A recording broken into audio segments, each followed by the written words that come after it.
মাননীয় সংসদ সদস্য জনাব হান্নান মাসউদ তিনি 164 বিধিতে একটা নোটিশ দিয়েছেন 164 বিশেষ অধিকার প্রশ্নে একটা নোটিশ দিয়েছেন।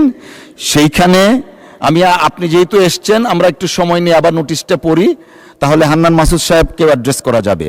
উনার নোটিশের বক্তব্য হচ্ছে, বাংলাদেশ জাতীয় সংসদের একজন সদস্য হিসাবে আমার জান মাল সম্মান এবং মর্যাদা রক্ষা করা মহান জাতীয় সংসদের দায়িত্ব বলে আমি মনে করি। এটি আমার বিশেষ অধিকারও বটে।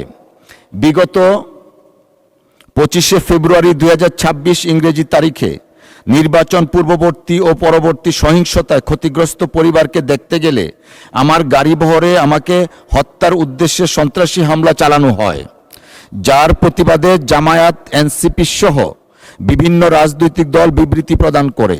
এছাড়াও 29শে মার্চ 2026 তারিখে মহান সংসদে বক্তব্যের প্রেক্ষিতে আমার বিরুদ্ধে অত্যন্ত অশালীন, মানহানিকর, নিন্দনীয় গর্হিত স্লোগান ও বক্তব্য দেয়া হয়, যা আমার বাক স্বাধীনতা হরণের শামিল বলে আমি মনে করি।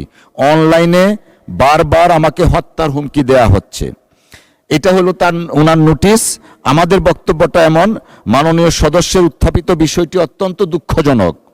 কোনো সংসদ সদস্যের উপর বা যে কোনো ব্যক্তির উপর এরূপ হামলা অনাকাঙ্ক্ষিত, তবে বিষয়টি সাম্প্রতিক কোনো নির্দিষ্ট বিষয়ের মধ্যে সীমাবদ্ধ নয়।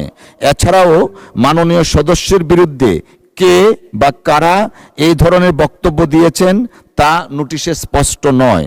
তবুও আমি মাননীয় সদস্যের উত্থাপিত অভিযোগের বিষয়ে অত্যন্ত সহানুভূতিশীল, কিন্তু কার্যপ্রণালী বিধি 165 উপবিধি 2 এবং 165 উপবিধি 4 অনুযায়ী বিধিগত সীমাবদ্ধতার কারণে নোটিশটি গ্রহণ করতে পারছি না বলে আন্তরিকভাবে দুঃখিত।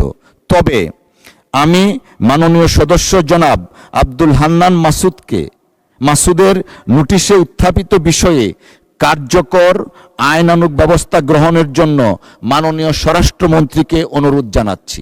ধন্যবাদ।